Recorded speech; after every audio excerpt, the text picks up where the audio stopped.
Welcome back to the deep dive. We are so glad you're joining us today Absolutely. Thanks for tuning in. because we know your time is valuable, right?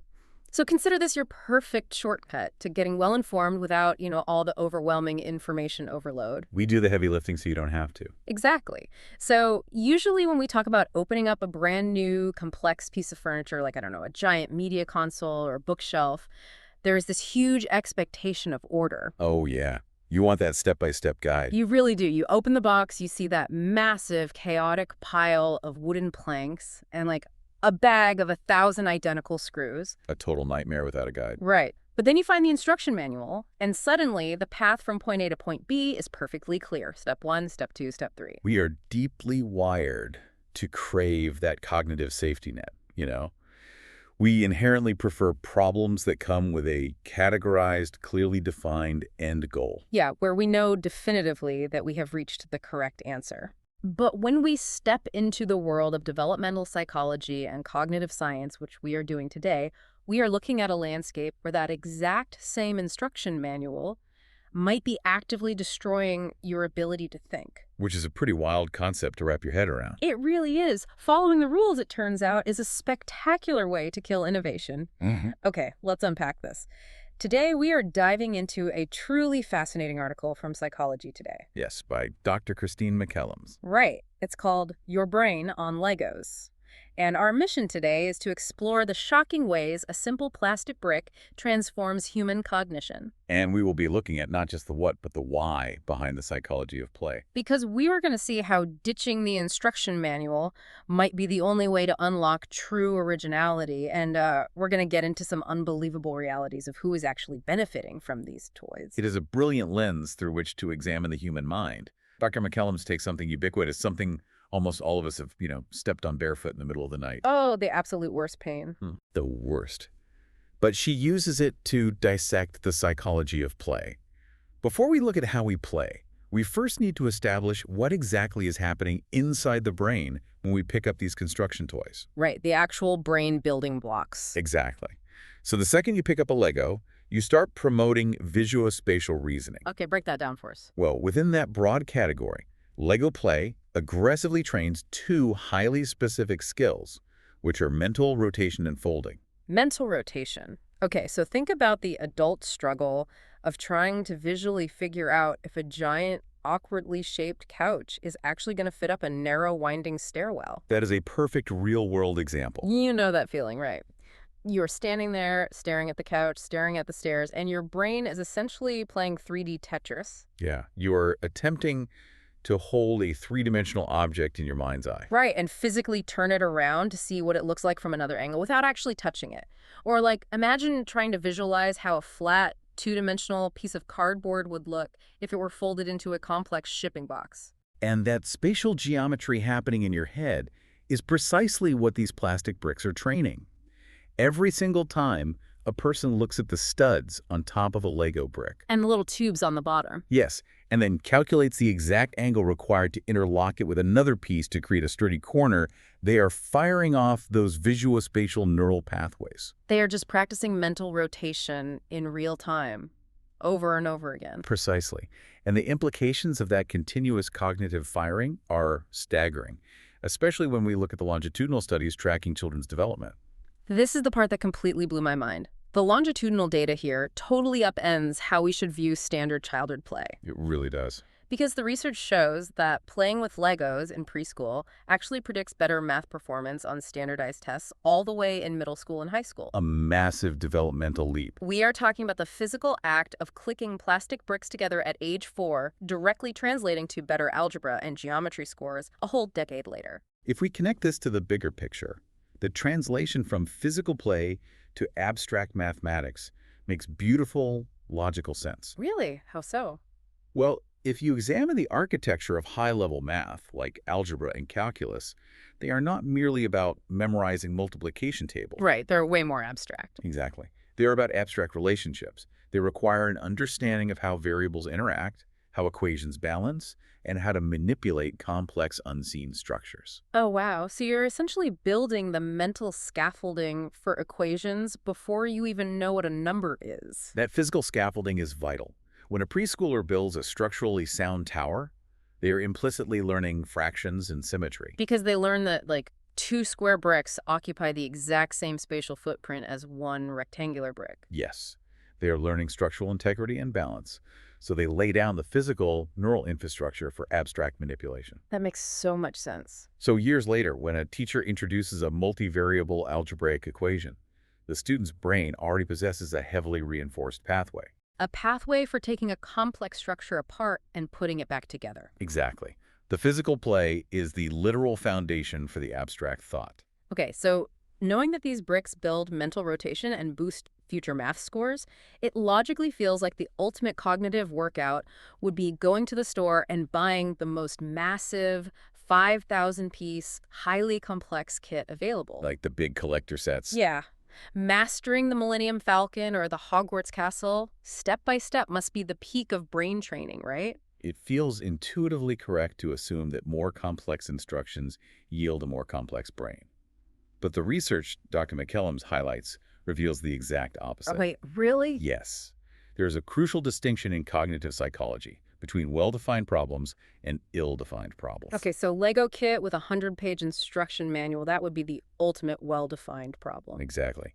You know exactly what the final product is supposed to look like, and you know exactly which brick goes where on page 42. There is one single path to success. Right. But an ill-defined problem has zero clear parameters. It is completely ambiguous. There is no manual. There is no picture on a box. So no correct final product. None at all. And to understand how these two types of problems alter human cognition, the article references a landmark study by Moreau and Enschede. Oh, I love this part of the article. They split the participants into two groups, right? Yes. The first group was given a standard Lego kit with clear instructions and a specific target build. The second group was handed an identical pile of bricks and given an ill-defined task. They were basically just told, build something. Just build something. No parameters, no target. And then following that building session, the researchers gave both groups standard divergent thinking tests. Which are tests that measure a person's ability to generate multiple, unique solutions to a problem. Like coming up with alternative uses for a paperclip or drawing a novel picture from a random shape. Right. And what's fascinating here is the outcome. The group given the undefined task, the free play group, showed dramatically greater creativity. Originality, novel forms of thinking, all of it was higher. Exactly. Compared to the group that followed the instructions, they were miles ahead. The people who perfectly followed the rules actually became less creative in subsequent completely unrelated tasks. That is wild. They basically trained their brains out of being creative. Because when you hyper-focus on a target build, you plunge your brain into convergent thinking. Your entire cognitive apparatus narrows its focus to find the single correct answer. You're just training your mind to discard any alternatives. Precisely.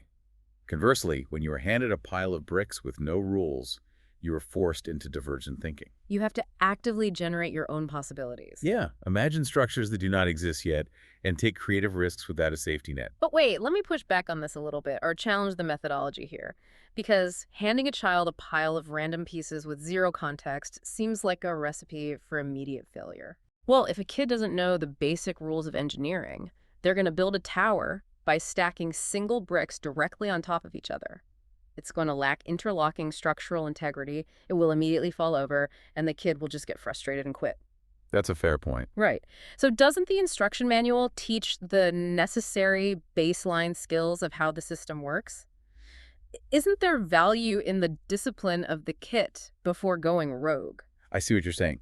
The manual does teach a technique, and there is certainly a baseline of skill acquisition that occurs. Okay, but But relying on the manual entirely bypasses the most crucial component of cognitive development, which is the friction of failure. the friction of failure, I like that phrasing. When the child's poorly constructed tower falls over during free play, they are forced to engage in real-time structural analysis. Oh, so they have to figure out what fell. Exactly. They have to hypothesize, adjust their strategy, and try a different interlocking method. The frustration is the mechanism for learning. So by giving them the manual, we are basically robbing them of the struggle of iteration. We are paving over the very friction that builds resilience and problem-solving skills. Precisely. The research isn't suggesting that instruction manuals are inherently evil. Good, because I have a lot of them. But it clearly points out that an over-reliance on the target build fundamentally alters a person's psychological framework. It trains the brain for compliance rather than innovation. Wow. If you only ever build exactly what is pictured on the box, your brain learns that success is defined as perfectly executing someone else's vision. You become an excellent factory worker, but you lose the capacity to be the architect. That is exactly it. And we actually see the experience design industry adapting to this cognitive science on a massive scale. Oh, like at the theme parks. Dr. McCallums talks about this in the article. She highlights her recent trip to Legoland, specifically examining the new Lego Galaxy area. And that new ride, the Galactic Coaster. Yes. So instead of strapping people into a pre-built passive entertainment experience, the designers engineered an open-ended, ill-defined problem space. Which is so smart. Riders are actually required to custom build their own spaceship out of loose Legos before they are allowed to ride the family roller coaster. It forces the participants into active innovation. They must construct the vehicle they are about to inhabit. That's incredible. By integrating free play into the architecture of the theme park, the designers demonstrate a clear understanding that true cognitive engagement requires leaving room for the undefined. They are prioritizing divergent thinking over passive consumption. Yeah. Okay, so if free play and structural complexity are the true engines of divergent thinking, that raises a massive question about the toys we are actually handing to different demographics of children. Yes, it really does. And here's where it gets really interesting, folks. Prepare to have your mind blown, because the data hidden in the toy aisle completely upends everything we assume about the gender gap in STEM. It's quite a shift in perspective. A massive paradigm-shifting secret. The toy industry has been masking this in plain sight. Prepare to look at those highly gendered retail shelves in a completely different way. I mean, for decades, the narrative surrounding science, technology, engineering, and math has been deeply intertwined with the toys we market to boys versus the toys we market to girls. Absolutely. Dr. McCallums points directly to the data surrounding Lego Friends sets. The famous pink boxes. Yes, the sets packaged in unmistakable pink and purple boxes, aggressively marketed toward female consumers.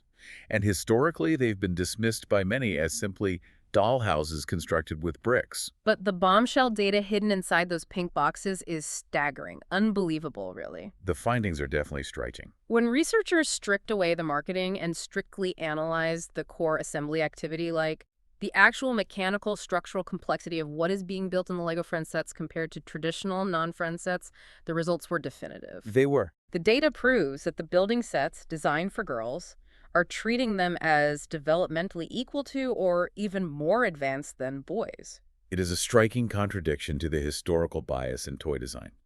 For a long time, there was a subtle, pervasive assumption that boys required complex structural challenges, while girls only desired simple narrative play environments. Right. But when we examine the architecture of these gendered sets, the mechanics tell a very different story. Break down those mechanics for us. How is a beauty salon or a vet clinic structurally more complex than a standard police station? Well, building a standard police station or a firehouse often involves highly symmetrical, brutalist block stacking. You are essentially building a sturdy four-walled square. Exactly. Building the Lego Friends beauty salon, however, frequently requires asymmetrical design. Oh, interesting. It involves navigating curved pieces to create awnings, engineering intricate, multi-level interior layouts that must remain accessible for play. So they have to actually reach inside and play with it. Right. And they have to execute complex spatial geometries just to make the aesthetic, decorative elements hold together structurally. Wow. You're often building open facades with load-bearing walls that do not complete a full square. Which means the pink aisle is feeding girls the exact same rigorous, high-level mathematical training. It's just stealthily engineered into a different visual package. Precisely. The spatial reasoning, the mental rotation, the structural integrity, it is all there. They are quietly destroying the cognitive dead end of the pink aisle and totally leveling the developmental playing field for girls in STEM. They are ensuring that female consumers receive the exact same foundational scaffolding for those abstract math pathways we discussed earlier. That is just incredible. And this research hit the author, Dr. McCallums, on a deeply poignant personal level, didn't it? It did. She writes about walking through Lego Galaxy, watching girls of all ages walking around dressed as astronauts to celebrate the space-themed land, and experiencing a profound realization regarding her own cognitive development. Because she describes herself as a first-generation immigrant, right? And her parents were completely unfamiliar with the Lego franchise. Right, she was completely devoted to Barbies. And she admits she didn't make room for construction toys in her childhood. And she openly and kind of tragically acknowledges that she feels the cognitive deficit of those childhood toy choices today. She specifically notes her own underdeveloped mental rotation skills.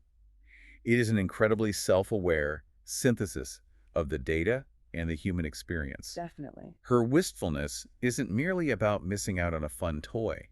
It is a recognition that a specific type of play was a missed opportunity for vital neural development. Because our cognitive capabilities are heavily influenced by our early environments. Exactly, and the toys we engage with form the architecture of that environment. But seeing those young girls dressed as astronauts in the park, that is the ultimate proof of concept. It really is. It's proof that giving girls access to these mathematically rigorous, highly complex building tasks, even if they are packaged in a pink box, is actively reshaping their developmental destiny. And their future identities in the scientific world.